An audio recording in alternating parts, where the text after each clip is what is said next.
আগে থেকে বলে দিচ্ছি, হয়ে গেলে কেউ কাড়াকাড়ি করবেন না, সমানভাবে সবাই পাবেন।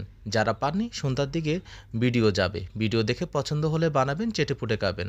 হ্যাঁ, আপনাকেই বলছি, পাননি তো? তাহলে রেসিপিটা দেখে রাখুন, হ্যাপি খেতে। সবজি মুড়ো তো আসুন, তেমন কিছুই না।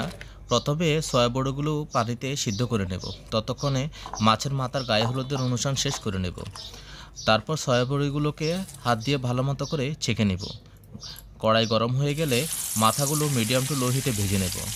একইভাবে সয়া বড়িগুলোকে মিডিয়াম টু লো হিটে ভেজে নেব। সে কড়াইয়ে তেজপাতা, শুকনো লঙ্কা, পাঁচফোড়ন, কাঁচা লঙ্কা, হলুদ গুঁড়া দিয়ে ভালো করে কষিয়ে ডাটা দিয়ে দেব। এরপর সয়া বড়িগুলো দিয়ে দেব, কিছুক্ষণ কষিয়ে পানি দিয়ে দেব, মাথাগুলো দিয়ে দেব, ঢেকে দেব। সিদ্ধ হয়ে গেলে গরম মশলা দিয়ে দেব, সেই অসভ্য নামের পাতাটা দিয়ে তারপরে কিছুক্ষণ ঢেকে রাখবো। ঢেকে রাখার পরে নামিয়ে নেব। আমি আমার কথা রেখেছি, আপনি আপনার কথা রাখুন আর আমায় ভালোবাসা দিয়ে যান। ধন্যবাদ সবাইকে।